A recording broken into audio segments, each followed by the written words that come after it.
ছুটির চিঠি।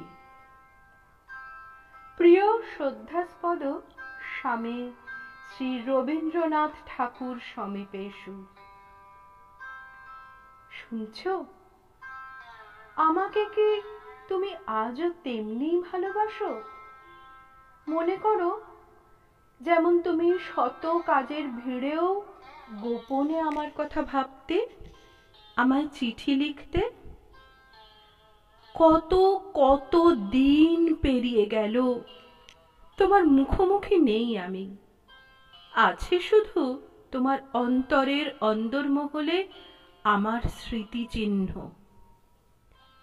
আজও কি তুমি কখনো অপেক্ষা করো আমার জন্য? আমি শ্রান্ত দিনশেষে তোমার পাশে বসবো এসে, ধুইয়ে দেব তোমার ক্লান্ত দেহ মন, তোমার অপরিসীম রূপের দিকে তৃষ্ণার্ত চাতকের মতো চেয়ে উপলব্ধি করব তোমাকে।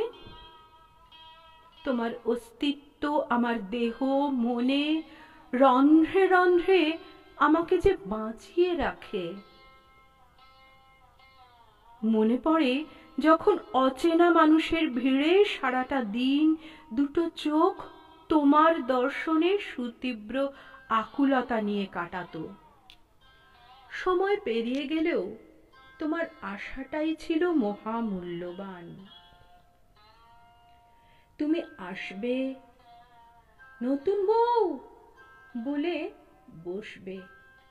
তোমার পান জল এগিয়ে নিয়ে যেতেই তুমি বলবে, এবার একটু লেখাপড়ার দিকে নজর দিও নতুন বউ। আমি লজ্জায় জড়সড় একটা কাপড়ের পুঁটুলি যেন। তুমি মৃদু হেসে আমার হাতটা ধরে পাশে বসিয়ে বলবে, এবার একটা নাটক তৈরি করছি, তুমি তাতে অভিনয় করবে। শুনেই আমার বুক কেঁপে উঠল। এ কি কথা ঠাকুর, আমি করব অভিনয়? চিরদিন যে মেয়ে কালো গরিব কর্মচারীর সন্তান, যার কোনো কুল পরিচয় শিক্ষার দম্ভ রূপের ঐশ্বর্য কিচ্ছুটি নেই, সে যে তোমার সহধর্মিণী হয়ে গেছে হঠাৎ ফাঁক তালে, এ যেন জগৎগুরুর এক অবিচার। তুমি এমন করে কেন তাকে সম্মান আর ভালোবাসায় ভরিয়ে রাখো? তুমি কি সত্যিই ঠাকুর, মানে ঈশ্বর ব্রহ্ম? তোমার কাছে ঘুচে গেল কবেই যেন সব সংকোচ দ্বিধা। তুমি তোমার অকৃত্রিম বন্ধুত্বের আবেগে ডাক দিলে চিঠির খামে, ভাই ছুটি। বিশ্বাস করো, তোমার এই সম্বোধন আপন হয়ে বুকের গভীরে তোলপাড় শুরু হয়েছে তখন। কানে এলো মেজদিদির গলা, পড়িমড়ি করে ছুট। সংসারের কাজ, একে একে ছেলে মেয়েদের কোলে পাওয়া, সবকিছুই যেন জাদু কাঠির ছোঁয়া। তুমি শয়নে স্বপনে জাগরণে শিলাইদহ কুঠি বাড়ি মনে পড়ে গেল। সখী অমিতা ও আমার মাঝে তোমার কারণে অকারণে যাওয়া আসা, সে কেবল আমায় দেখার ছল ছিল বুঝি? বুঝতে পারতাম সবটুকু, কিন্তু বুঝিনি তোমাকে এত তাড়াতাড়ি ছেড়ে চলে আসতে হবে। তোমার উপর আস্থা ছিল সবটুকু, তাই আপত্তি করিনি কখনো তোমার দেওয়া ওষুধের। কি যে ব্যারাম ধরলো আমায়! কোথায় আমি তোমার সেবা করব, তা না তুমি? তোমার স্নেহের স্পর্শ বারবার আমার যাওয়ার পথ আটকেছে কবি, তবুও আমার শেষ যাত্রা তুমি দেখলে। এ কথা যেন অতি বড় সত্তরেও না বলে তুমি আমাকে অবহেলা করেছ।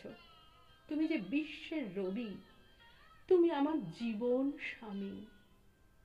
আজ তোমার প্রশ্রয় না পেলে তোমার ভবতারিণী বিবাহ বাসরের সেই মাটির পুতুল পারত কখনো এমন স্বর্গসম শান্তিনিকেতন আশ্রমের মা হয়ে উঠতে? তোমার স্বপ্ন যেন পূরণ হয়, সে আশায় প্রার্থনায় আমি সবটুকু দিতে চেয়েছিলাম। আমাদের কনিষ্ঠ পুত্র সমীও শিখেছিল আশ্রম বালকের মতো ঋষি পুত্র হয়ে অতিথিদের সেবা, ব্রহ্মচর্যের পালন ও শিক্ষা গ্রহণ করতে। তুমি খুশি ছিলে তো আমাদের সাথে নিয়ে এই শান্তি নিড়ে?